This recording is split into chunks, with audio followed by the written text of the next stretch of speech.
الحمدللہ رب العالمین والعاقبۃ للمتقین والصلاۃ والسلام علی سید الانبیاء والمرسلین محمد وعلی آلہ وصحبہ اجمعین۔ اعوذ باللہ من الشیطان الرجیم، بسم اللہ الرحمن الرحیم۔ جو سیامہ کی جو ہم لوگ صورتوں کو سمجھنے کی کوشش کر رہے ہیں، اسی سلسلے میں آج جو نیکسٹ صورت ہے وہ سورہ قاریہ ہے۔ سورہ قاریہ کی جو آرگنائزیشن ہے قرآن شریف میں 4 صورتوں کا مجموعہ ہے، جس میں تیسری صورت سورہ قاریہ ہے۔ شروع ہوتا ہے یہ کوارٹر جو ہے سورہ اس سے پہلے سورہ عادیات تھی، اور سورہ عادیات سے پہلے جو سورت تھی وہ سورہ زلزلہ تھی۔ سورہ زلزلہ، سورہ عادیات، سورہ قاریہ، اور آخری سورہ جو اس کوارٹر میں ہے وہ ہے سورہ تکاثر۔ یہ 4 صورتیں جو ہیں کوارٹر ہے، اور اس میں اگر آپ آرگنائزیشن دیکھیں تو 2 صورتیں روز قیامت کے بارے میں ہیں۔ ایک جو پیچھے ہم نے دیکھی تھی سورہ زلزلہ، اور دوسری جو آج ہم دیکھ رہے ہیں سورہ قاریہ، یہ دونوں قیامت کے بارے میں، روز محشر کے بارے میں ہیں۔ اور جو باقی 2 صورتیں ہیں جیسے سورہ پچھلے بار جو ہم نے دیکھی تھی سورہ عادیات، وہ ان لوگوں کے بارے میں یا لوگوں کے اس رویے کے بارے میں ہے جس کی وجہ سے روز محشر ان کو کامیابی ملے گی یا روز محشر ان کو ناکامی ملے گی۔ جیسے سورہ عادیات میں جو 5 اللہ تعالیٰ نے قسمیں لی ہیں، اس کے بعد نیکسٹ ورس کیا تھی؟ ان الانسان لربک لکنود، انسان جو ہے بے شک وہ سخت انٹینس قسم کی ناشکری میں ہے۔ تو اللہ تعالیٰ نے اس صورت میں اس دنیا میں لوگوں کے رویے کی بات کی تھی، ناشکری کی بات کی تھی۔ پھر اس کے بعد جو نیکسٹ صورت آئے گی القاریہ کے بعد وہ تکاثر ہے، جس میں اگین اللہ تعالیٰ انسان کے اس دنیا میں رویے کے بارے میں بتائیں گے، جس میں الہاکم التکاثر کہ دنیا میں لوگ ایک دوسرے کے ساتھ مقابلے میں لگے ہوتے ہیں کہ میرے پاس زیادہ ہے اور میرے پاس زیادہ ہے، حتی زرتم المقابر، اور یہ زیادتی کی ریس میں لگتے لگتے وہ قبر میں چلے جاتے ہیں۔ تو یہ 4 صورتیں ہیں، پہلی فرسٹ اور تھرڈ زلزلہ اور قاریہ، روز محشر سیکنڈ اور فورتھ، دنیا میں جو لوگوں کا رویہ ہے جن کی بیسس پہ ان کو جزا و سزا ملے گی، اس کے بارے میں ڈسکشن ہے۔ اب سورہ قاریہ جو ہے اس میں پہلی جو آیت ہے وہ ہے القاریہ۔ جو قاریہ کا ورڈ ہے وہ اس کا جو بیس ورڈ ہے جس سے نکلا ہے اس کو کہتے ہیں قرأ، جس کا مطلب یہ ہے کہ آپ 2 چیزوں کو آپس میں ٹکرائیں اور اس سے جو آواز نکلے۔ جیسے ضیاء الحق کے دور میں وہ کوڑا کشی کیا کرتے تھے نا پبلک کلی، اور وہ کوڑے کی جو آواز ہے اس سے انسان کے دل میں ایک ہیبت، ایک خوف بیٹھتا تھا۔ تو ایک ایسی آواز جو انسان پہ اپنا اثر کرے، مطلب ایک ایمرجنسی قسم کی سچویشن جو انسان کے دل میں کریٹ کرے، ایک خوف کی حیثیت کی جو عالم ہے وہ کریٹ کرے۔ قرأ کا مطلب یہ ہے جس کو کہتے ہیں ریٹلنگ نوائز، وہ نوائز جو آپ کے دل کو ہلا دے۔ جیسے رات کے وقت آپ کے گھر پہ آ کے کوئی زور زور سے دستک دے تو ایک دم ہڑبڑا جاتا ہے انسان کے، خدا نخواستہ کیا ہوا ہے۔ تو قرأ سے یہ نکلا ہے۔ اور القاریہ قیامت کے دن ریٹلنگ ساؤنڈ کریٹ ہوں گے، everything would be striking against every other thing, پہاڑ آپس میں ٹکرا رہے ہوں گے، آسمان اور سورج آپس میں ٹکرا رہے ہوں گے، اور اس سے ایک ایسی آواز نکل رہی ہوگی کہ جس سے لوگوں کے دلوں میں ہیبت اور خوف ہوگا۔ تو جو پہلی ورس ہے وہ القاریہ کی ہے، جس میں اللہ تعالیٰ القاریہ کا ورڈ یوز کرتے ہیں۔ اور اچھا، القاریہ میں جانے سے پہلے ایک چیز اور جو میں بتانا بھول گیا، وہ یہ کہ جو سیکونس ہے ایونٹس کی، جس طرح سے حساب شروع ہوگا، سب سے پہلا جو ایونٹ ہے وہ یہ کہ ہم لوگوں کو روز محشر میں پہلا ایونٹ جو ہے وہ یہ کہ ہم لوگوں کو نامہ اعمال یا تو دائیں ہاتھ میں دیا جائے گا یا کمر کے پیچھے سے بائیں ہاتھ میں دیا جائے گا۔ اور اس کا ذکر جو ہے وہ اللہ تعالیٰ نے سورہ انشقاق کی ورس نمبر 7 اور 12 میں کیا ہوا ہے۔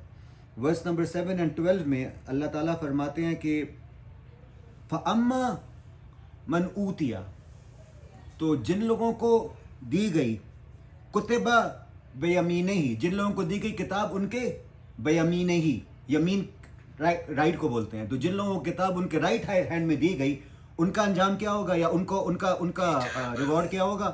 فَسَوْفَ يُحَاسَبُ حِسَابًا يَسِيرًا، تو ان کے لیے حساب یسیر ہوگا۔ اور حساب یسیر کیسا حساب ہوتا ہے؟ جس میں کوئی پوچھ گچھ نہیں ہوگی، جس میں اللہ تعالیٰ آپ کی اچھائی اور برائی والی چیز کی ڈیٹیلز میں نہیں جائیں گے، آپ کو مطلب پاس کر دیا جائے گا. ایسے اگر آپ لٹرل ٹرمز میں بولیں تو جن لوگوں کو کتاب دائیں ہاتھ میں دی جائے گی ان کو حساب یسیر ملے گا. اور پھر اللہ تعالیٰ آگے فرماتے ہیں وَيَنْقَلِبُ إِلَىٰ أَهْلِهِ مَسْرُورًا, وہ لوگ جن کو حساب یسیر ملے گا they will return to their people joyfully, خوشی کے ساتھ جائیں گے اپنے لوگوں کے پاس. اور پھر دوسرے لوگوں کا ذکر آتا ہے اس میں وَأَمَّا مَنْ أُوتِي كِتَابَهُ وَرَاءَ ظَهْرِهِ, and for those who are given their book behind their backs in their left hand, ان کے لیے اللہ تعالیٰ فرماتے ہیں فَسَوْفَ يَدْعُو ثُبُورًا, ان کے لیے انسٹنٹ ڈسٹرکشن ہے. they will cry for instant destruction. وَيَصْلَىٰ سَعِيرًا, اور ان کا انجام کیا ہوگا, they will burn in the hell fire. تو یہ روز محشر جو پہلا ایونٹ ہوگا وہ یہ کہ ہم کو نامہ اعمال دیا جائے گا یا دائیں ہاتھ میں اور یا پھر بائیں ہاتھ میں. تو اللہ تعالیٰ ان لوگوں میں شامل فرمائے کہ جن کو حساب یسیر ملے اور جن کو نامہ اعمال دائیں ہاتھ میں ملے. اس کے بعد جو نیکسٹ ایونٹ ہے وہ اس کا ذکر کس صورت, یہ ذکر کس صورت میں آیا تھا؟ سورہ انشقاق میں کہ نامہ اعمال کس ہاتھ میں دیا جائے گا.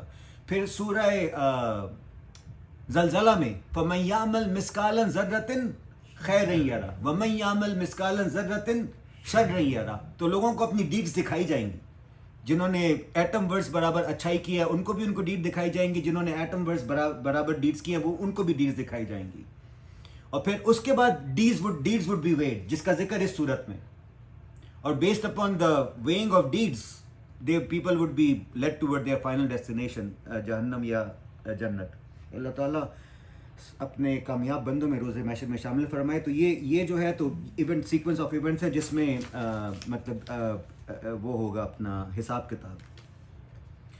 اب پہلا ورڈ جو ہے وہ القاریہ کا ہے, جس کا مطلب یہ ہے کہ کسی دو چیزوں کا آپس میں زور سے ٹکرانا اور اس ٹکرانے سے جو ہیبتناک آواز اٹھے وہ قاریہ. جیسے ہم گاڑی چلا رہے ہیں اور کہیں پہ دو گاڑیوں کا ہیڈ آن کلیجن ہو, اس سے جو آواز آتی ہے ایک دم بندہ ہڑبڑا جاتا ہے, وہ قاریہ ہے.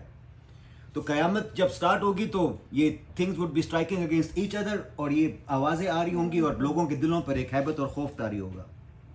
پھر القاریہ کا ورڈ جو ہے this was something that was already known to Arabs. ان کو پتہ تھا کہ القاریہ کا مطلب کیا ہے. قرآن شریف نے اس کا ایک نیا میننگ دی ہے. وہ نیا میننگ جو ہے وہ قیامت کے کانٹیکسٹ میں ہے, اور اب جب القاریہ کا ذکر ہوتا ہے تو وہ قیامت کے کانٹیکسٹ میں ہی یوز ہوتا ہے.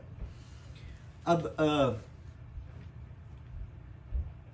القاریہ جو ہے اس کے بعد جو نیکسٹ ورڈ ہے وہ مل قاریہ ہے. اللہ تعالیٰ پہلے فرماتے ہیں القاریہ دا ریٹلنگ ساؤنڈ, وہ ساؤنڈ جو لوگوں کے دلوں میں ہیبت اور خوف طاری کرے گا. اور پھر نیکسٹ ورڈس میں اللہ تعالیٰ فرماتے ہیں مل قاریہ, واٹ از قاریہ, قاریہ کیا ہے.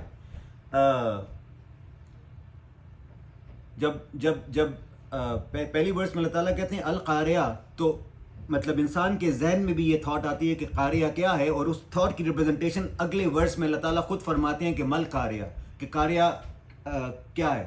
اور نیکسٹ ورڈس میں اللہ تعالیٰ پھر فرماتے ہیں القاریہ مل قاریہ وما ادراک مل قاریہ, and how would you know, how would it be clear to you, how would be explain to you کہ قاریہ کیا ہے.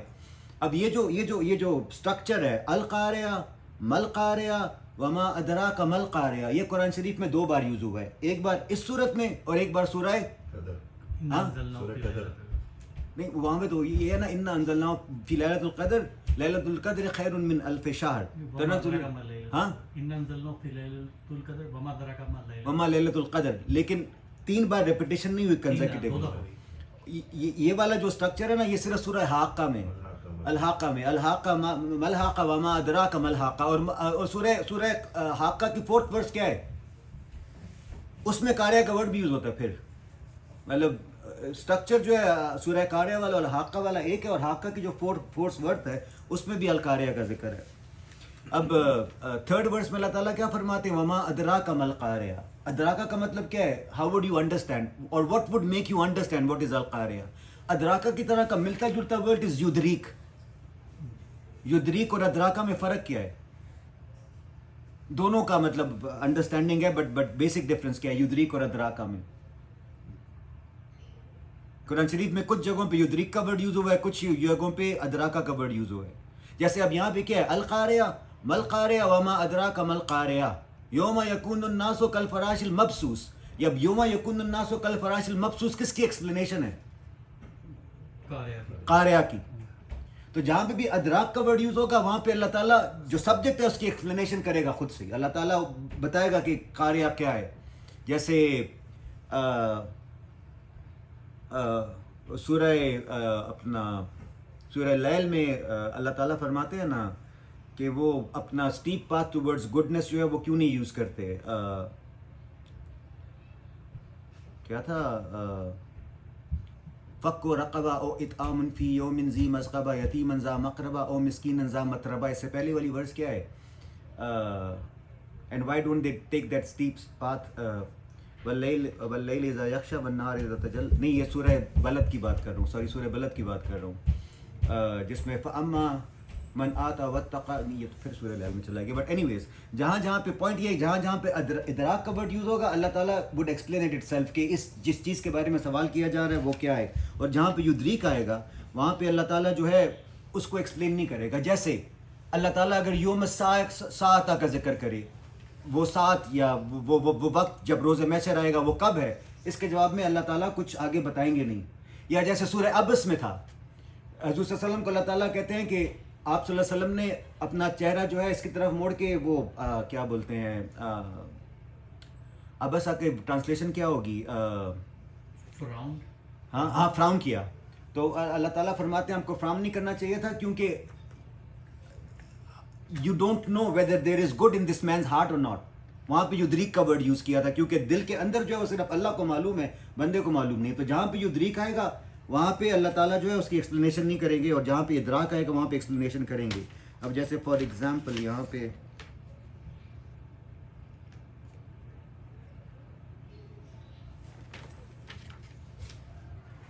اچھا چلیں تو یہ پہلے 3 ورسز ہیں، القاریہ ملقاریہ وما ادراک ملقاریہ.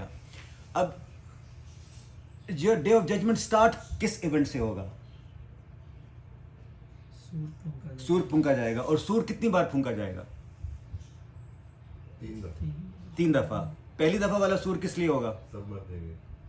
اچھا پہلی دفعہ جو سور ہوگا وہ سور ہوگا جس میں everything would cease to exist. دوسرا والا جب سور پھونکا جائے گا اس میں ریزریکشن ہوگی، لوگ جو زندہ ہوں گے. تو تیسرا والا کون سا ہے؟ ہاں پہلا والا وہ ہے جس میں سور پھونکا جائے گا. اور مطلب جو میجورٹی کنسنسس ہے وہ یہ کہ یہ 2 ہیں. ایک سور پھونکا جائے گا جس سے لائف ٹائپ ساری ختم ہو جائے گی، ایک سور پھونکا جائے گا جس سے ریزریکشن ہوگی. ایک اوپینین یہ بھی ہے کہ 3rd سور ہوگا جو ان دونوں سے پہلے ہوگا، جس کے بعد افراتفری ہوگی اور جتنے بھی بلیونگ مین اینڈ وومن ہیں وہ سب مر جائیں گے.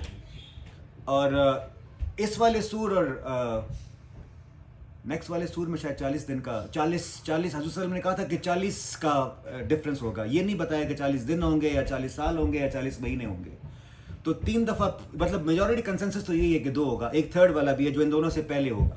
جو یہ القاریہ ہے مطلب یہ جب ریٹلنگ ساؤنڈ کریٹ ہوگا اور لوگوں کو روز محشر میں جمع کیا جائے گا، یہ ہوگا 2nd سور پھونکنے کے بعد، وہ سور جس کے بعد ریزریکشن ہوگی. پھر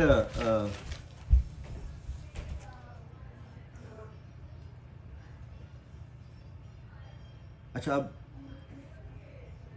اب القاریہ کا جو ورڈ ہے اٹ از لائک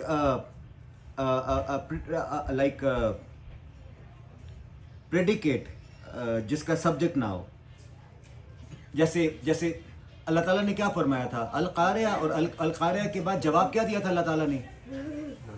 مل قاریہ. مطلب القاریہ قاریہ اور قاریہ کے بعد جواب میں سوال تھا، مطلب کوشچن میں کہا تھا کہ مل قاریہ وٹ از قاریہ. تو جس کی لنگوسٹک جو میننگ ہے وہ یہ کہ جیسے آپ کہتے ہیں فائر اور بیچ میں کوئی اور ڈیٹیل ایڈ نہیں کرتے، اور اس کے جواب میں اگر کوئی بولے there is a fire going in that particular location, ان دونوں میں فرق کیا ہے؟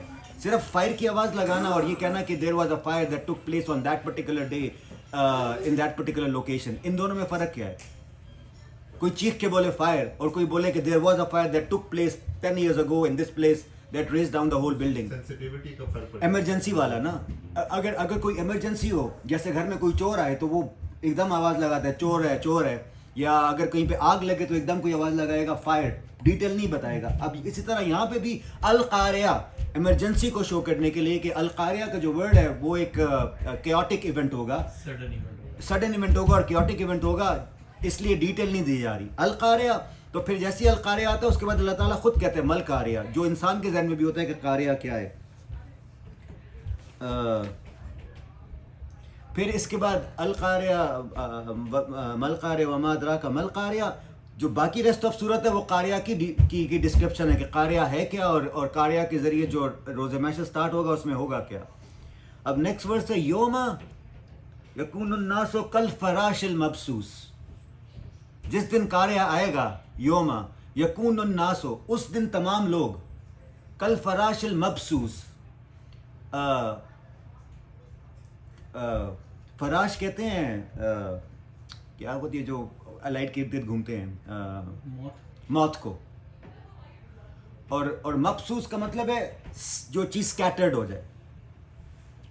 اب اگر آپ گروپ آف موت کو اڑتے ہوئے دیکھیں اور گروپ آف برڈس کو اڑتے ہوئے دیکھیں, موتس کا کیا ہوتا ہے, کیوٹک ہوتا ہے, دے گو ان ایوری پاسبل ڈائریکشن, گھوم رہے ہوتے ہیں, ڈائریکشن لیس ہوتے ہیں, ہیڈ لیس ہوتے ہیں. لیکن فلاک آف برڈس جب جا رہی ہوتی ہیں ان میں آپ کو سیمیٹری نظر آئے گی, وہ ایک ساتھ گھوم رہی ہوتی ہیں. تو یوم یکون الناس, اس دن تمام لوگ کس طرح وہ نظر آئیں گے, جیسے موتس ہوں, they are going in every direction, جیسے موت جب جا رہی ہوتی ہے every direction, they bump into each other. اس دن روز محشر کے دن بھی یہی حالت ہوگی جس میں لوگ, السلام علیکم, جس میں لوگ جو ہیں they would be going in every direction just like moths. اب القاریہ ساؤنڈ کریٹ کب ہوتا ہے, جب آپ دو چیزوں کو زور سے اسٹرائک کریں اگینسٹ ون انادر. اگر گروپ آف موتس ایک جگہ پہ بیٹھیں اور اگر آپ ان کو لکڑی سے ماریں تب کیا ہوتا ہے, ان میں بھی موومنٹ اسٹارٹ ہو جاتی ہے, they start going into every direction.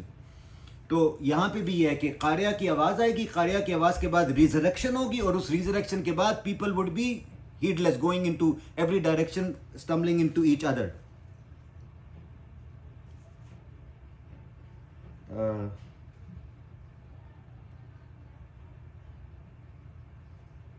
پھر یہاں پہ ورڈ کیا یوز ہوا ہے لوگوں کے لیے, یوم یکون ناس وچ از لوگ. اور پچھلے ورس میں, پچھلی صورت میں یا ورڈ کیا یوز ہوا تھا, ان الانسان لربہ لکنود. وہاں پہ انسان کا ورڈ تھا اور یہاں پہ ناس کا ورڈ ہے, لوگوں کا ورڈ ہے, جس کا مطلب یہ ہے کیونکہ they would be like moths, تو وہ گروپ آف پیپل ہوں گے that would be running into each other. پھر نیکسٹ ورس میں اللہ تعالیٰ بیان کرتے ہیں ایک اور اس دن کی جو یا سمبلزم ہے, یوم یکون الناس کالفراش المبثوث وتکون الجبال. جبال کس کو بولتے ہیں, پہاڑوں کو, جبل اور جبال. وتکون الجبال, اس دن پہاڑ جو ہیں, وتکون الجبال کالعہن المنفوش. عہن کس کو بولتے ہیں, روئی کو. اور یہ ہاں اس کو کیا دھنک, ہاں دھنکتی ہوئی روئی ہے. جب آپ روئی کو دھنکتے ہیں نا تو اس سے وہ جو ان کے وہ نہیں بنتے فائبر سے جو بنتے, جو ہوا میں تحلیل ہو جاتے ہیں.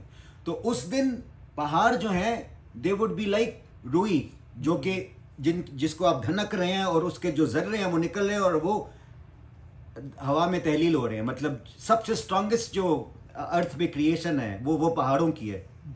اس دن پہاڑ جو ہیں they would be striking against each other, اور اس اسٹرائک کرنے کے بعد وہ روئی کے دھنکے ہوئے ہاں اس فائبرز کی طرح ڈفرینٹ کلرز میں اسکیٹرڈ ہو جائیں گے, کیونکہ پہاڑ ملٹیپل کلرز کے ہوتے ہیں نا. تو دو سینریز کریٹ کی اللہ تعالیٰ نے. ایک یہ کہ انسان اس دن بالکل موتس کی طرح ہوں گے اور they would be running into every direction and bumping into each other. اور دوسرا, اس دن کی ہیبت اتنی ہوگی, everything would be colliding with each other. پہاڑ بھی ٹکرائیں گے ایک دوسرے کے ساتھ, اور اس کے بعد وہ جو اسٹرکچرز تھے اسٹرینتھ والے, they would become just like روئی جو ہوا میں تحلیل ہو جائے گی into different colors. یہ چیز بتانے کے بعد پھر اللہ تعالیٰ نیکسٹ ورس میں بتاتے ہیں کہ فَأَمَّا مَنْ ثَقُلَتْ مَوَازِينُهُ فَأَمَّا مَنْ ثَقُلَتْ مَوَازِينُهُ. And then people would be weighed, مطلب پیپل کا ورڈ تو یہاں پہ یوز نہیں ہے. فَأَمَّا مَنْ ثَقُلَتْ، تو وہ لوگ یا وہ لوگ جن کو وے کیا جائے گا. فَأَمَّا مَنْ ثَقُلَتْ مَوَازِينُهُ، جن کو وے کیا جائے گا. موازینو جو ہے وہ میزان سے نکلا ہے، جو اسکیل ہوتا ہے جس پہ آپ وے کرتے ہیں. تو فَأَمَّا مَنْ ثَقُلَتْ مَوَازِينُهُ، وہ لوگ جن کے اسکیلز ہیوی ہوں گے. ثقلت کا مطلب کیا ہے؟ ہیوی، ثقیل، ثقل جو ہیوی، جو جن لوگوں کے اسکیلز ہیوی ہوں گے. فَأَمَّا مَنْ ثَقُلَتْ مَوَازِينُهُ، اب یہاں پہ موازینو جو ہے وہ پلورل ہے، میزان جو ہے وہ سنگولر ہے. موازینو جو ہے وہ پلورل ہے. ایک تو پلورل اس کانٹیکسٹ میں بھی ہو سکتا ہے کہ وہ والا ٹپیکل اسکیلز نہیں ہوتے جس میں دو طرف چیزیں رکھی ہوتی ہیں اور پھر ایک طرف ویٹ رکھتے ہیں اور دوسری طرف جو ہے دوسری چیز رکھتے ہیں جس کو وے کر رہے ہیں. تو ایک وہ ہے. دوسرا یہ ہے کہ یہ نہیں ہوتے میگنیٹک اسکیلز جو آج کل یوز ہوتے ہیں جس میں آپ چیز رکھتے ہیں اور پھر وہ آپ کو بتا دیتے ہیں کہ اس کا ویٹ کیا ہے. اس کے لیے دو ورڈز ہیں، ایک جو ہے وہ ہے موزون اور ایک جو ہے وہ ہے موزون. موزون جو ہے وہ الیکٹریکل اسکیل نہیں، یہ سوری میگنیٹک اسکیل جس پہ آپ چیز رکھیں اور وہ آپ کو ویٹ بتا دے. یہ موزون نہیں ہے. ہاں یہ الیکٹرک اسکیل موزون نہیں ہے. سوری دوبارہ بولیں. الیکٹرک اسکیل موزون نہیں ہے. موزون وہ ہے کہ جس میں آپ کو وہ دو چیزیں نہیں چاہیے.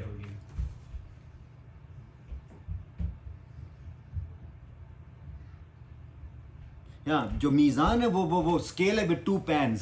میزان جو ہے، موزون جو ہے وہ ہے کہ جس میں مطلب you don't need any thing on two sides, جس پہ آپ کوئی چیز رکھے اور وہ پھر آپ کو ویٹ بتا دے.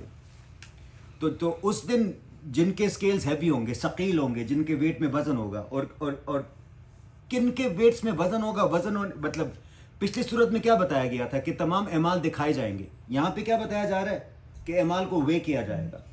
اب اعمال کا ویٹ کتنا ہے وہ ڈیپینڈ کرے گا، ایک تو یہ کہ ایمان تھا یا نہیں، دوسرا یہ کہ سنسیئرٹی تھی کہ نہیں. سنسیئرٹی اور ایمان، مطلب اگر ایمان کے ساتھ کیا تھا اور ایمان والے لوگوں نے کیا تھا اور سنسیئرٹی کے ساتھ کیا تھا تو they would have a heavy weight. جیسے پچھلی صورت میں نہیں کہا تھا کہ حضرت صلی اللہ علیہ وسلم کی ایک حدیث شریف ہے کہ جہنم میں سب سے پہلے جو 3 لوگ داخل ہوں گے وہ ان میں ایک عالم ہوگا، ایک غنی ہوگا اور ایک شہید ہوگا.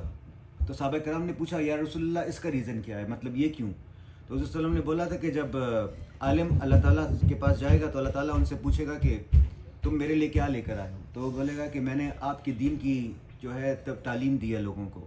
تو اللہ تعالیٰ فرمائیں گے کذبت، جھوٹ بول رہے ہو، تم نے دین کی تعلیم اس لیے دی تھی تاکہ لوگ تمہیں بولیں کہ تم عالم ہو اور تمہارا اسٹیٹس جو ہے لوگوں کی نظروں میں بڑھ جائے. تو تم نے جس مقصد کے لیے دین کی تعلیم دی تھی وہ مقصد تمہیں دنیا میں مل گیا. اس یہاں پہ اب یہ اس عمل کا کوئی ویٹ نہیں ہے. اور پھر یہی چیز شہید کے بارے میں بھی ہوگا اور یہی چیز غنی کے بارے میں بھی ہوگا. اللہ تعالیٰ بولیں گے، تینوں کو بولیں گے کذبت، آپ تم لوگ جھوٹ بول رہے ہو. تو فَأَمَّا مَنْ ثَقُلَتْ مَوَازِينُهُ، جن لوگوں کے اسکیل پہ ویٹس، جن لوگوں کے اسکیل پہ جو ڈیڈز ہیں وہ بھاری ہوں گے، ان کو انعام کیا ملا جائے گا؟ فَأَمَّا مَنْ ثَقُلَتْ مَوَازِينُهُ فَهُوَ فِي عِيشَةٍ رَاضِيَةٍ. تو ان کے لیے اللہ تعالیٰ عیشہ وہ اردو کا جو ورڈ ہے عیش، اس سے نکلا ہے. اور عیش کا مطلب یہ ہے کہ کوئی وریز نہ ہو، کوئی وری نہ ہو، کوئی فکر نہ ہو انسان کو in terms of shelter and in terms of food. تو جو جیسے ہم لوگ نہیں کہتے وہ عیش و عشرت کی زندگی گزار رہے ہیں، اس میں اس کا مطلب کیا ہوتا ہے کہ ان کو کوئی فکر نہیں ہے شیلٹر اور فوڈ کی، ان کے پاس ابنڈنس میں سب چیزیں موجود ہیں. تو جن لوگوں کے جو اسکیل پہ ویٹس ہے ہیوی ہوں گے، they would be in a state of عیشہ. اور پھر Raziya, they would be also be pleased. اور پلیز کی ایکسپلینیشن کیا ہے؟ ان لوگوں کو وہ کیا بولتے ہیں، کنٹینٹمنٹ ہوگی، کوئی بورڈم نہیں ہوگا. they would be pleased with everything that they have. تو عیشہ اور راضیہ دونوں چیزیں اللہ تعالیٰ ان کو پرووائڈ کرے گا. تو یہ کن کے بارے میں تھا؟ جن کے ڈیڈز کا ویٹ زیادہ ہوگا. اس کے بعد پھر وَأَمَّا مَنْ خَفَّتْ وَأَمَّا مَنْ خَفَّتْ مَوَازِينُهُ، خفت جن کے ڈیڈز کا ویٹ کم ہوگا.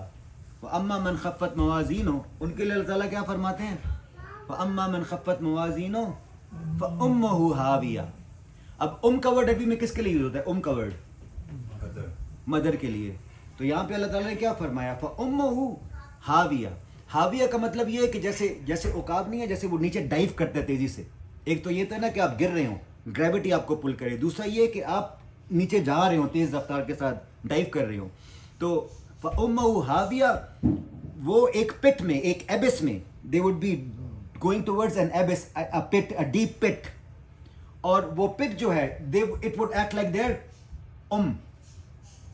it would act like their mother.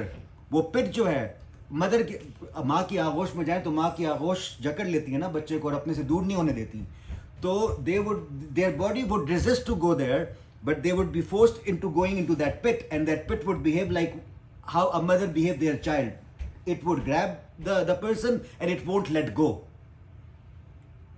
فَأُمُّهُ هَاوِيَةٌ. تو یہ بتانے کے بعد پھر اللہ تعالیٰ اگلی ورڈ سے بولتے ہیں کہ وَمَا أَدْرَاكَ مَا هِيَ. تو ہاؤ وڈ یو نو کہ یہ جو پٹ ہے یہ کیا ہے؟ ہاویہ. پروناؤن یوز کیا ہے یہاں پہ اللہ تعالیٰ نے اس کو ریفر کرنے کے لیے. ہا کا ورڈ یوز کیا ہے، اور ہا کا ورڈ اس کی انٹینسٹی کو انکریز کرنے کے لیے کہ what would make you realise کہ اس کی ہیبت اور اس کا جو عذاب ہے وہ کتنا شدید ہوگا. وما ادراک ما ہی، آپ کو کس طرح سے ادراک ہوگا کہ وہ اس کی انٹینسٹی کیا ہوگی یا اس میں عذاب کتنا زیادہ ہوگا. اور پھر آخری ورس پہ اللہ تعالیٰ فرماتے ہیں کہ وما ادراک ما ہی نار حامیہ، وہ آگ ہوگی اور شدت والی آگ ہوگی. حضور صلی اللہ علیہ وسلم کی ایک حدیث ہے کہ جو دنیا میں آگ ہے نا، دوزخ کی آگ اس سے 70 درجے زیادہ ہوگی. تو نار حامیہ. تو یہ سورہ قاریہ تھی، اس کا مختصر سا خلاصہ تھا. اللہ تعالیٰ روز محشر ان لوگوں میں شامل فرمائے جن کو نامہ اعمال دائیں ہاتھ میں دیا جائے گا، جن کو حساب یسیر دیا جائے گا، ان لوگوں میں شامل فرمائے جن کے اعمال وزنی ہوں گے.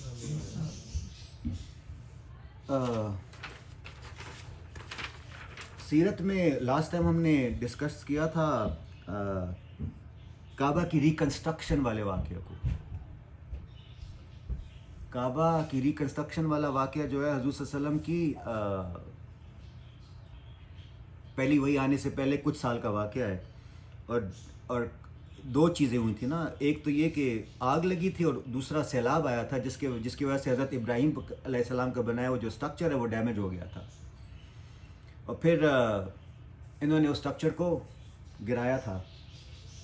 کس بندے نے کہا تھا کہ میں جا کے گراتا ہوں؟ شاید ہاں نہیں، جو نیچرل ڈیزاسٹر ہوا تھا ابرہا. تو حضور صلی اللہ علیہ وسلم کی پیدائش سے 1 سال پہلے والا واقعہ ہے نا.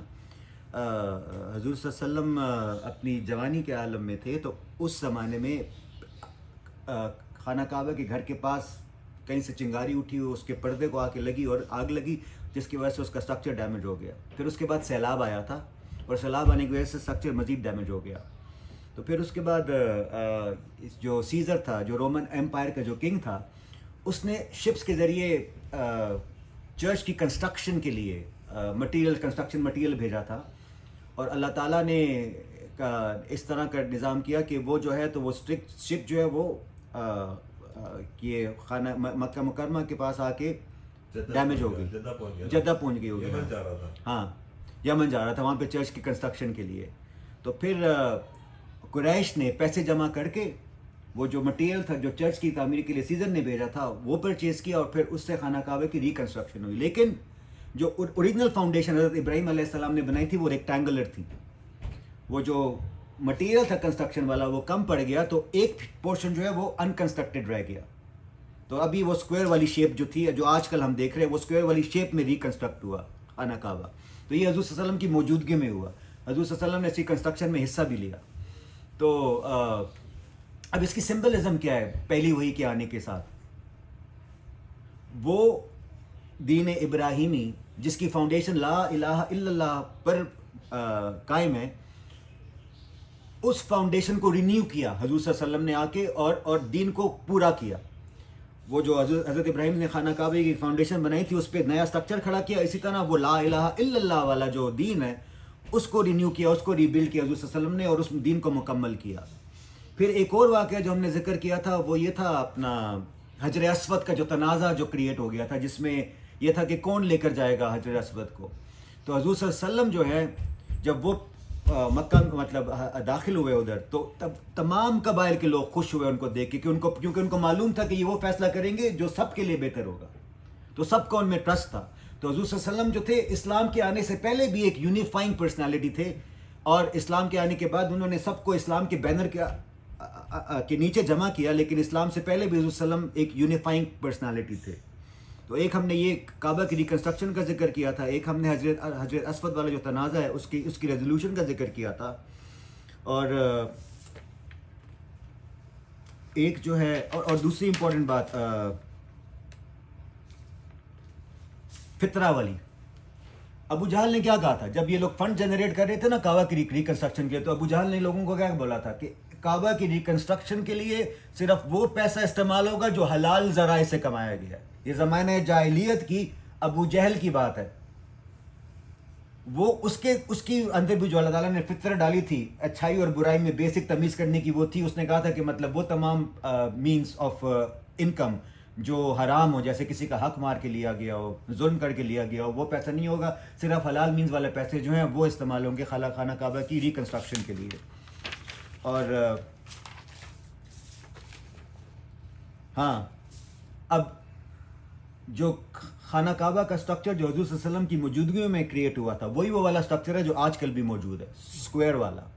اس کے بعد عبداللہ بن زبیر رضی اللہ تعالیٰ عنہ نے جب وہ خلیفہ تھے کچھ عرصے کے لیے مکہ میں، تو انہوں نے بھی دوبارہ خانہ کعبہ کی تعمیر کی تھی، اور اس اوریجنل ڈیزائن پہ تعمیر کی تھی جو حضرت ابراہیم علیہ السلام نے بنایا تھا. حضور صلی اللہ علیہ وسلم کی بھی جب مکہ میں فتح ہو گئی تھی، حضور صلی اللہ علیہ وسلم جب مکہ واپس آئے تھے تو ان کی بھی خواہش تھی کہ حضرت ابراہیم علیہ السلام کا جو اوریجنل ڈیزائن ہے اس کے مطابق اس کو ریکنسٹرکٹ کروں، لیکن پھر اس خیال سے انہوں نے ترک کر دیا ارادہ کہ جو نئے مسلمان ہیں ان کے اوپر کوئی نیگیٹو امپیکٹ نہ پڑے. لیکن عبداللہ بن زبیر جب مکہ میں تھے اپنا کچھ عرصے کے لیے گورنر، تو انہوں نے اس کو ریکنسٹرکٹ کیا تھا اسی ریکٹینگولر شیپ میں جو حضرت ابراہیم علیہ السلام کا تھا. لیکن اس کے بعد جب حجاج بن یوسف آیا تو حجاج بن یوسف نے دوبارہ اس کو اسی اسکوائر شیپ میں کر دیا، اور اس کے بعد سے اب تک یہ اسی اسکوائر شیپ میں ہے. اب اس اسکوائر شیپ میں ہونے کا بھی ایک بہت بڑا وزڈم ہے.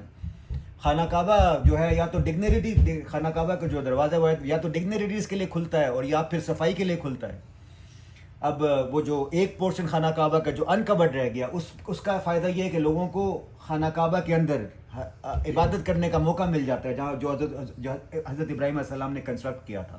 اب تو میرے خیال میں انہوں نے کوئی پروسیجر بنا دیا نا، اس کے لائن ہوتی ہے حتیم کا ایریا، حتیم کا ایریا، ہاں لائن ہوتی ہے، رش بہت زیادہ ہوتی ہے، لیکن یہ کہ جس لکی ہے جس کا نمبر اندر.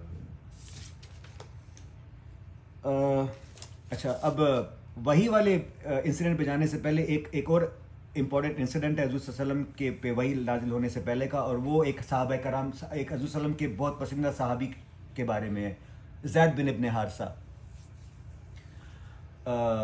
عرب ہم جب ہسٹری پڑھے تھے ان کی دو برانچز ہیں نا، ایک قحطانین عربز ہیں اور ایک عدنانین عرب ہے. حضور صلی اللہ علیہ وسلم کی اینسیسٹری کہاں سے سٹارٹ ہوتی ہے؟ عدنانین سے. حضرت زید بن ابن حارثہ جو ہے یہ یمن سے ان کا تعلق تھا، یمن کے ایک قبیلے سے، اور یہ قحطانین عربز کو بلانگ کرتے ہیں. حضرت زید ابن حارثہ کے جو والدین تھے وہ یمن کی دو الگ ٹرائب سے تھے، دونوں دو الگ الگ ٹرائب سے تھے، اور ان دو ٹرائبس کے بیچ میں لو ہیٹ ریلیشن شپ چلتا رہا. کبھی تنازع ہوا، جھڑپ ہوئی، پھر صلح ہو گئی، تنازع ہوا، جھڑپ ہوئی، پھر صلح ہو گئی. ان کی والدہ ایک بار ان کو لے کر اپنے جو ٹرائب تھا، ان کی والدہ کا جو اپنا ٹرائب تھا ادھر گئی، اور اس دوران ان کے والد اور والدہ کی ٹرائب کے بیچ میں جھڑپ ہوئی، اور ان کے جو ڈسٹنٹ چچا تھے انہوں نے انتقام لینے کے لیے ان کی والد کے ٹرائب سے ان کی والدہ کی ناعلمی میں ان کو اغوا کیا، اور وہاں پہ ایک بہت بڑا فیئر لگا کرتا تھا جہاں پہ غلاموں کو خرید و فروخت کرتے تھے، ادھر جا کے 400 درہم کے عوض فروخت کر دیا. اور ان کو خریدا تھا حضرت خدیجہ رضی اللہ عنہ کے نیفیو نے.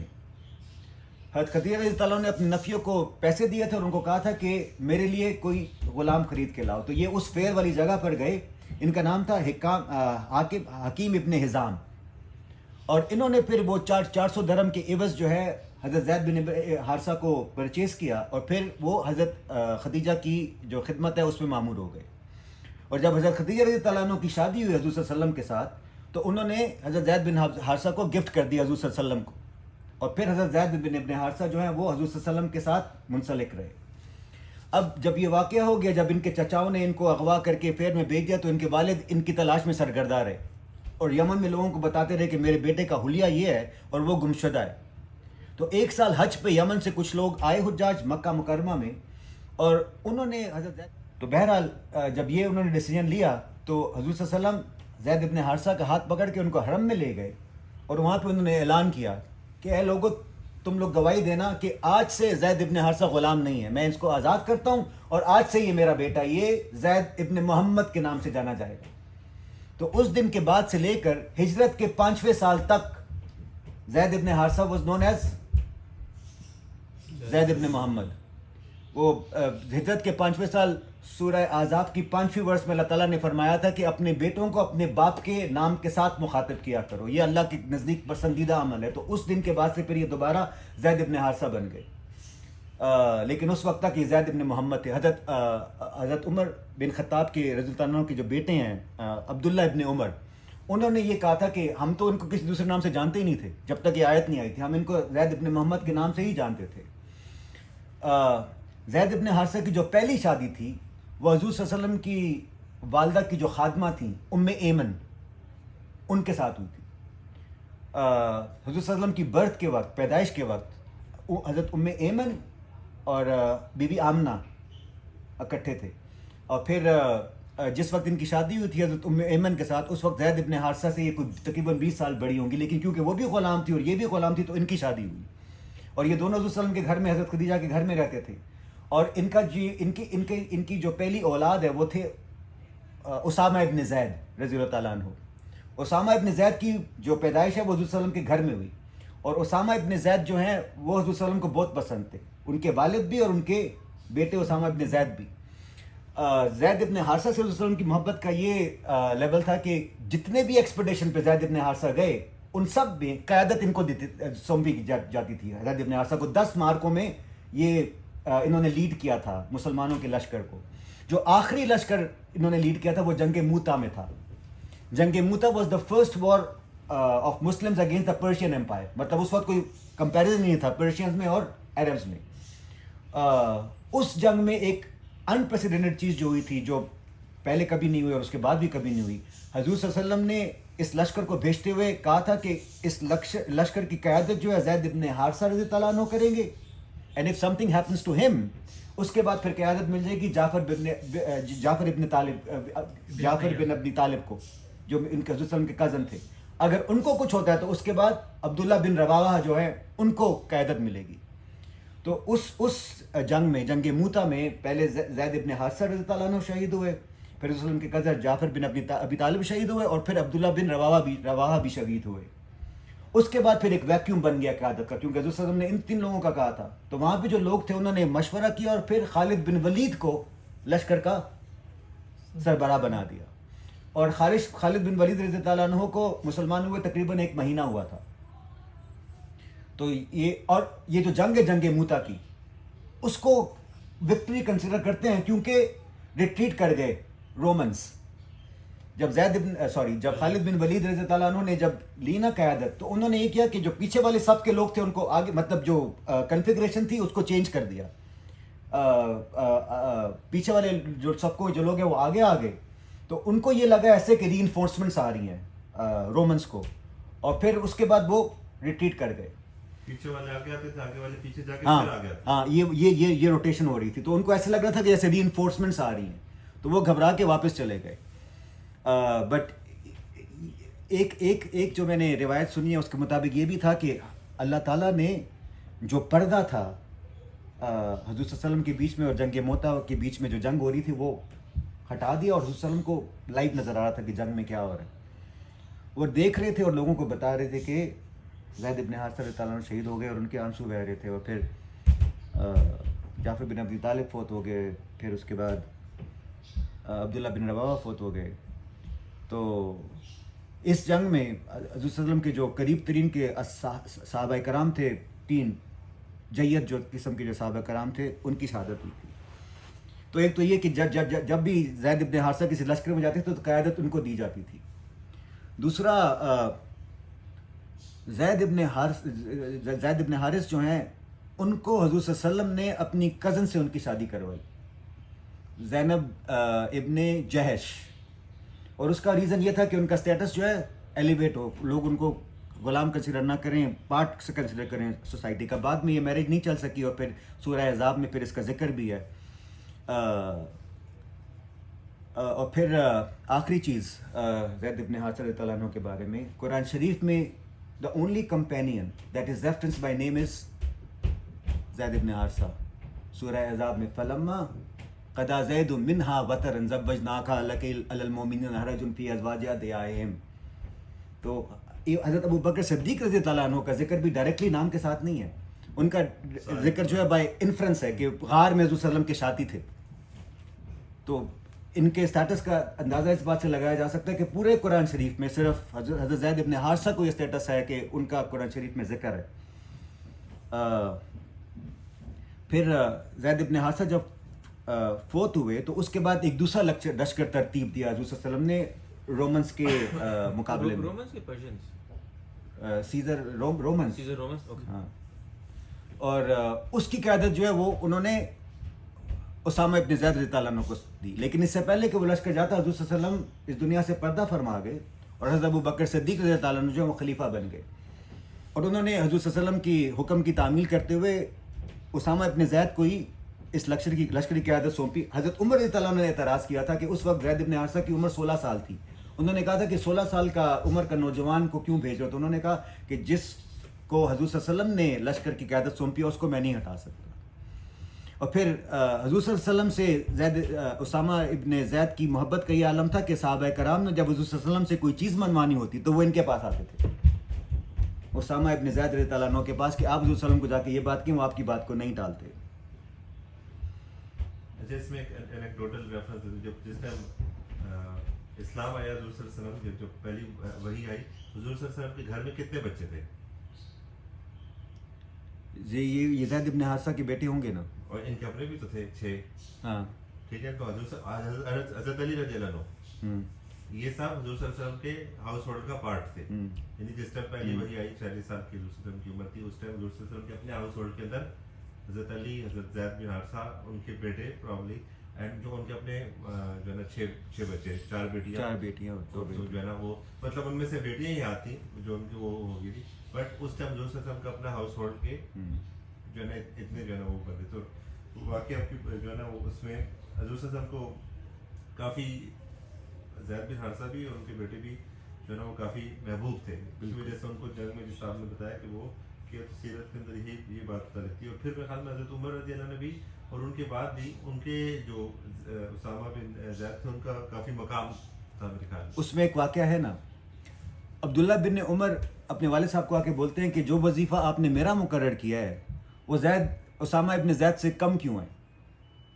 تو حضرت عمر رضی اللہ عنہ ان کو فرماتے ہیں کہ اسامہ ابن زید حضور صلی اللہ علیہ وسلم کو تم سے زیادہ پسند تھے, اور اسامہ ابن زید کے والد حضور صلی اللہ علیہ وسلم کو تمہارے والد سے زیادہ پسند تھے. تو وہ جو آپ کہہ رہے ہیں نا صحابہ کرام ریگارڈ کرتے تھے, کچھ صحابہ کا موقف یہ بھی تھا کہ اگر حضور صلی اللہ علیہ وسلم کی فوتگی کے بعد حضرت زید ابن حارثہ زندہ ہوتے تو وہ پہلے خلیفہ بنتے. تو یہ ایک انسیڈنٹ تھا حضور صلی اللہ علیہ وسلم کی لائف کا ہجرت سے پہلے, میرا کوشچن رسالت سے پہلے, سوری وحی آنے سے پہلے. جی میرا کوشچن, تو وہ جو ابھی اپنے وار کا بتایا نا جو ہوئی تھی اس میں موتا, جنگ موتا, اچھا اس کے اندر آپ نے کہا کہ حضرت خالد بن ولید بھی تھے, تو وہ تو بڑے ریناؤن جنرل اور اسٹریٹجسٹ تھے. وہ تو یہ ان کی پہلی وار تھی جس میں انہوں نے قیادت کی تھی. مطلب ریناؤنڈ تھے اپنی جنگی صلاحیتوں کی وجہ سے, لیکن ان کو قیادت نہیں دی تھی کیونکہ ہی واز اے نیو مسلم. 1 مہینہ پہلے انہوں نے اسلام قبول کیا تھا, تو 1 مہینہ پہلے اسلام قبول کرنے کے بعد جو پہلی ان کو لیڈرشپ ملی تھی وہ جنگ موتا میں ملی تھی, اور وہ بھی اس وجہ سے کہ وہ 3 صحابہ کا نام جو تھے وہ فوت ہو گئے. تو اس کے بعد بھی پھر حضور صلی اللہ علیہ وسلم نے ان کو لقب دیا تھا نا سیف اللہ کا, کہ اللہ تعالیٰ کی تلوار ہے. اس کے بعد جو نیکسٹ انسیڈنٹ ہے سیرت میں وہ ہے پہلی وحی کا آنا. حضور صلی اللہ علیہ وسلم یہ جو وحی کا جو نزول ہے پہلی, اس کی جو روایت ہے وہ حضرت عائشہ رضی اللہ عنہ بیان کرتی ہیں. جو اس وقت تک پیدا بھی نہیں ہوئی تھی جب یہ وحی نازل ہوئی تھی، جس کا مطلب ہے کہ حضور صلی اللہ علیہ وسلم نے ان کو یہ سارا انسیڈنٹ بتایا تھا اور پھر انہوں نے اس کو صحابہ کرام کو بتایا تھا. تو حضرت عائشہ رضی اللہ عنہ فرماتی ہیں کہ وحی کے آنے سے 6 مہینے پہلے سائنس آنا شروع ہو گیا. حضور صلی اللہ علیہ وسلم بتاتے ہیں ایک تو یہ کہ حضور صلی اللہ علیہ وسلم سولیٹیوڈس میں جانے لگے، غار حرا میں جاتے تھے اور اپنے ہاتھ کھانا لے جاتے تھے اور وہاں پہ اللہ تعالیٰ کی عبادت کرتے تھے، غور و فکر کرتے تھے، اور جب کھانا ختم ہوتا تھا تو پھر واپس آ جاتے تھے. اور حضور صلی اللہ علیہ وسلم فرماتے ہیں کہ غار حرا میں جاتے ہوئے پتھر مجھے سلام کرتے تھے. حضور صلی اللہ علیہ وسلم فرماتے ہیں ابھی بھی ایک پتھر ایسا ہے کہ جو میں مطلب آئیڈینٹیفائی کرتا ہوں کہ یہ مجھے سلام کرتا تھا. اور دوسرا جو سمبل مطلب ہے کہ کچھ امپورٹنٹ چیز ہونے والی ہے حضور صلی اللہ علیہ وسلم کی زندگی میں، وہ یہ کہ ان کو سچے خواب آنے شروع ہو گئے. وہ جو خواب یہ 6 مہینے پہلے وحی آنے سے پہلے جو وہ خواب دیکھتے تھے اگلے دن ویسا ہی ہوتا تھا. اور حضور صلی اللہ علیہ وسلم کی ایک حدیث یہ بھی ہے کہ نبوت کا 146 جو ہے اٹ از اباؤٹ 2 days 1/46. اب قرآن شریف کا نزول جو پہلی وحی ہے وہ رمضان المبارک میں ہوا، اور رمضان المبارک سے اگر آپ 6 مہینے پہلے چلے جائیں تو وہ ربیع الاول ہے. تو یہ 6 مہینے کے عرصے میں حضور صلی اللہ علیہ وسلم کو سچے خواب آنے لگی رہی. اور پھر نبوت کا جو عرصہ ہے وہ 23 ایئرس کا ہے. 23 ایئرس کو اگر آپ 6 مہینوں کے گروپس میں ڈیوائڈ کریں تو یہ 46 بن جاتا ہے. اور اس 46 میں سے 1/46 جو ہے وہ پہلے 6 مہینے جو ہیں وہ خواب تھے، جو سچے خواب حضور صلی اللہ علیہ وسلم کو آتے تھے. اور پھر ایک حدیث یہ بھی ہے، صحیح حدیث ہے، کہ وہی کس دن آئی تھی پہلی، روز کیا تھا وہ ہفتے کا، حضور صلی اللہ علیہ وسلم روزہ کس دن رکھتے تھے؟ جمعرات اور پیر والے دن. اور جب صحابہ کرام نے ان سے پوچھا کہ آپ پیر والے دن روزہ کیوں رکھتے ہیں تو انہوں نے کیا کہا ولادت ہوئی تھی میری. کہ 2 ریزنز کی وجہ سے، ایک میری ولادت پیر کو ہوئی تھی، دوسرا وہی میری پیر کے دن آئی تھی.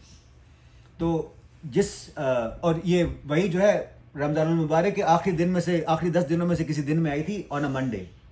تو جس منڈے کو یہ وحی آئی تھی اس سے پہلے والا سیٹرڈے اور سنڈے دونوں دن تواتر کے ساتھ حضور صلی اللہ علیہ وسلم کو یہ گرج چمک کی آواز، یہ مطلب تھنڈر کی آواز آئی اور پھر ساتھ میں کوئی آواز بھی آئی سیٹرڈے کو بھی اور سنڈے کو بھی. لیکن حضور صلی اللہ علیہ وسلم گھبرائے نہیں، منڈے کو پھر یہ وحی کا نزول ہوا. تو وحی کے نزول کے لیے حضرت جبریل علیہ السلام جب آئے تو انہوں نے حضور صلی اللہ علیہ وسلم کو آ کے کہا اقرا. اب اقرا کے 2 مطلب ہیں، ایک to read from a paper اور ایک ٹو ریڈ فرام میموری اور ریڈ فرام ہارٹ. تو حضور صلی اللہ علیہ وسلم نے کیا جواب دیا اس کے بعد ما انا بقاری، I am not amongst those who can read. تو حضرت جبریل علیہ السلام نے پھر ان کو زور سے جکڑا، اور حضور صلی اللہ علیہ وسلم فرماتے ہیں کتنے زور سے جکڑا کہ مجھے لگا کہ جیسے میرے جسم میں سے ساری انرجی چلی جائے گی اور میں بے ہوش ہو جاؤں گا. تو جب میں اس اسٹیج پہ پہنچا تو جبریل علیہ السلام نے حضور صلی اللہ علیہ وسلم کو ریلیز کر دیا اپنی گرفت میں سے اور پھر بولا اقرا. حضور صلی اللہ علیہ وسلم نے کیا جواب دیا؟ ما انا بقاری، میں ان لوگوں میں سے نہیں ہوں کہ جو پڑھنا جانتے ہیں. جبریل نے پھر ان کو وہ اسی طرح زور سے جکڑا، اور حضور صلی اللہ علیہ وسلم فرماتے ہیں کہ مجھے ایسا لگا کہ جیسے ساری انرجی سانس میرا نکل جا رہا ہے اور میں بے ہوش ہونے والا ہوں. تو جبریل علیہ السلام نے مجھے پھر ریلیز کر لیا اپنی گرفت سے، اور یہ تیسری بار ہوا اقرا ما انا بقاری، I am not amongst those who can read. اور پھر حضور صلی اللہ علیہ وسلم کو جبریل علیہ السلام نے ریلیز کر دیا. اب یہ جو تین دفعہ جکڑنے والا واقعہ ہے، اسکالرز یہ کہتے ہیں کہ اس کی جو وزڈم ہے وہ یہ کہ جو وہی ہے it's a very heavy burden جو حضور صلی اللہ علیہ وسلم پہ آنے والا ہے. اور سورہ مزمل میں اللہ تعالیٰ فرماتے بھی ہیں انا سنلقی علیک قولا ثقیلا، ہم عنقریب آپ پہ ایک بھاری بوجھ ڈالنے والے ہیں. تو ایک یہ تھا کہ یہ بتانا کہ آپ پہ ایک، اور یہ جو وحی کا جو نزول تھا نا وہ کہتے ہیں فزیکلی بھی was very painful experience for حضور صلی اللہ علیہ وسلم. ایک صحابی کی رضی اللہ تعالیٰ عنہ کی روایت ہے، مجھے اب نام بھول گیا ہے، کہ وہ کہہ رہے تھے کہ حضور صلی اللہ علیہ وسلم کی جو ران مبارک تھی وہ میری ران پہ تھی، اور اس وقت وہی آئی اور اتنا زیادہ بوجھ تھا حضور صلی اللہ علیہ وسلم کی ٹانگ کا کہ مجھے ایسا لگا کہ میری جو ٹانگ ہے وہ بیچ میں بالکل ہی کرش ہو جائے گی اس کے بوجھ سے. تو ایک انٹرپریٹیشن یہ ہے کہ حضور صلی اللہ علیہ وسلم کو یہ بتایا جا رہا ہے کہ something heavy burden is going to be placed on you. دوسرا یہ کہ جب کوئی سریل سی کوئی ایکسپیرینس ہم کرتے ہیں چیز، تو پہلے ہم لوگوں کو ایسا لگتا ہے کہ شاید ہم خواب دیکھ رہے ہیں، اور یہ ریئلائز کرانے کے لیے this is not a dream, this is actually happening اپنے آپ کو پنچ کرتا ہے بندہ, تکلیف کا احساس ہو تو پھر فزیکلی پتہ چلتا ہے کہ this is something in reality, not a dream. تو ایک یہ بھی ہے کہ حضور صلی اللہ علیہ وسلم کو یہ ریئلائز کرنے کے لیے کہ this is not a dream, this is actually happening in reality. اور تیسرا اس کی انٹرپریٹیشن مطلب جو انہوں نے نکالا ہے ریزن, وہ یہ کہ حضور صلی اللہ علیہ وسلم کی زندگی میں 3 ایسے ٹرائلز آئیں گے جس میں ان کو لگے گا کہ as if it's going to end, لیکن اللہ تعالیٰ اپنی رحمت سے حضور صلی اللہ علیہ وسلم کو اس مشکل ٹرائل میں سے کامیابی سے سرخروئی عطا فرمائے گا. اب وہ 3 ٹرائلز کیا تھے؟ ایک حضور صلی اللہ علیہ وسلم کی اساسینیشن والا, جس میں مکہ مکرمہ میں وہ حضرت ابوبکر صدیق رضی اللہ عنہ کے ساتھ رات کی تاریکی میں نکلے اور پھر غار میں چھپے. ایک وہ. دوسرا جنگ احد والا, جس میں حضور صلی اللہ علیہ وسلم کے بہت سارے صحابہ شہید ہوئے, حضور صلی اللہ علیہ وسلم خود زخمی ہوئے. تیسرا سوشل بائیکاٹ والا, شاب ابی طالب والا, جہاں پہ سوشل بائیکاٹ کیا تھا. تینوں جو ہیں ایسے ایونٹس تھے کہ جس میں ایسا لگ رہا تھا کہ it's going to be very hard. جیسے جب غار میں تھے تو حضرت ابوبکر صدیق نے بولا کہ اگر انہوں کے نیچے آ کے دیکھ لیا تو ان کو تو ہم نظر آ جائیں گے. تو اس وسلم نے کہا تھا کہ گھبراؤ نہیں, اللہ تعالیٰ ہمارے ساتھ ہے. جنگ احد والا جو واقعہ وہ بھی بہت ڈیواسٹیٹنگ تھا. اور سملرلی جو وہ والا ہے اپنا شیب ابی طالب والا, سوشل بائیکاٹ والا, حضرت بی بی خدیجہ رضی اللہ عنہ کی ڈیتھ اس وجہ سے ہوئی کہ مطلب وہاں پہ حالات ایسے تھے کہ سروائیو کرنا مشکل تھا. تو بہرحال یہ 3 انہوں نے ایکسپلینیشنز دی ہیں اس 3 بار جکڑنے والے معاملے کو, انسیڈنٹ کی. تیسری بات کہنے کے بعد پھر حضرت جبریل علیہ السلام نے اقرا دوبارہ بولا, اقرا باسم ربک الذی خلق, خلق الانسان من علق, اقرا وربک الاکرم الذی علم بالقلم, علم الانسان ما لم یعلم. یہ پہلی 5 ورسز جو پہلی وحی میں نازل ہوئی تھی. اور اقرا کا ورڈ اس پہلی وحی میں 2 بار آیا, اقرا باسم ربک الذی خلق, اقرا وربک الاکرم. تو جو قرآن شریف کی جو نزول ہے وہ کس کمانڈمنٹ کے ساتھ سٹارٹ ہوا؟ پڑھنے کے ساتھ, ٹو ایکوائر نالج. وہی کے آنے کے بعد حضور صلی اللہ علیہ وسلم جو ہیں غار حرا سے نیچے آئے بی بی خدیجہ رضی اللہ عنہ کے پاس. اب اس چیز کو ایکسپلین کرنا کہ ان کی کیفیت کیا تھی اپروپریٹ ورڈز میں از ڈیفیکلٹ, کیونکہ وہ حضور صلی اللہ علیہ وسلم رسول تھے لیکن وہ ہیومن بھی تھے نا, ہیومن نیچر بھی تھا. This event in it self was very over whelming کہ مطلب غار حرا میں جبریل علیہ السلام آئے, ان کو 3 بار جکڑیں اور پھر ان سے یہ ورس پڑھنے کا بولیں. تو بی بی خدیجہ کے پاس رضی اللہ عنہ کے پاس حضور صلی اللہ علیہ وسلم گئے تو انہوں نے پہلا کیا بولا؟ ظلمونی ظلمونی ظلمونی, مجھے لپیٹ لو کمبل میں. اور پھر انہوں نے یہ بولا کہ مجھے ایسا لگ رہا ہے کہ شاید میرے ساتھ کچھ ہونے والا ہے. تو بی بی خدیجہ رضی اللہ عنہ نے اس کے جواب میں کیا بولا کہ اللہ تعالیٰ آپ کو کبھی بھی کچھ نہیں ہونے دے گا, کیونکہ آپ اپنے رشتہ داروں کے ساتھ قطع تعلق نہیں کرتے. آپ جو لوگ مصیبت میں ہوتے ہیں ان کی مدد کرتے ہیں, آپ یہ مسکینوں کو کھانا کھلاتے ہیں, یتیموں کی مدد کرتے ہیں, مہمانوں کی عزت کرتے ہیں, تو اللہ تعالیٰ آپ کو کبھی بھی کچھ ہونے نہیں دے گا. تو اس کے بعد بی بی خدیجہ جو ہیں حضور صلی اللہ علیہ وسلم کو لے کے اپنے کزن کے پاس گئیں, ورقہ ابن نوفل کے پاس. اور ورقہ ابن نوفل نے ان کو بولا, جب حضور صلی اللہ علیہ وسلم نے سارا انسیڈنٹ سنایا تو انہوں نے ان کو بولا کہ یہ ناموس ہے, یہ وہ ناموس ہے جو موسیٰ علیہ السلام کے پاس بھی وہی لے کر آیا کرتا تھا. اور پھر اس کے بعد جو ورڈز تھے وہ ورقہ ابن نوفل کے وہ یہ تھے کہ آپ صلی اللہ علیہ وسلم کو آپ کے لوگ آپ کے شہر سے بے دخل کریں گے. حضور صلی اللہ علیہ وسلم نے جب یہ سنا تو شوق میں چلے گئے, میرے لوگ مجھے بے دخل کریں گے. تو انہوں نے کہا کریں گے, کیونکہ اس سے پہلے کہ جتنے بھی پروفٹ اور انبیاء آئے تھے ان کے ساتھ بھی یہی ہوا تھا. تو ورقہ ابن نوفل جو ہیں اس وقت بہت ضعیف تھے اور ان کی بینائی بھی تقریباً جا چکی تھی اور کچھ عرصے بعد یہ فوت ہو گئے. لیکن یہ کہتے ہیں انہوں نے بھی, یہ بھی ان لوگوں میں سے ہیں فرسٹ ٹو ایکسیپٹ اسلام. اور 4 اور لوگوں کا کہتے ہیں جو فرسٹ ٹو ایکسیپٹ اسلام تھے, اس میں زید ابن حارث, علی ابن حضرت علی رضی اللہ عنہ, حضرت ابوبکر صدیق اور حضرت خدیجہ رضی اللہ عنہ.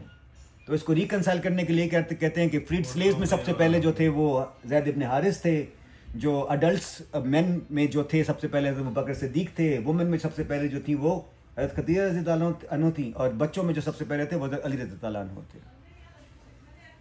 اللہ تعالیٰ صلی اللہ علیہ وسلم کی محبت عطا فرمائے, ان کی سیرت کو پڑھنے کی, ان کی سیرت کو سمجھنے کی, ان کی سنت پر عمل کرنے کی توفیق عطا فرمائے.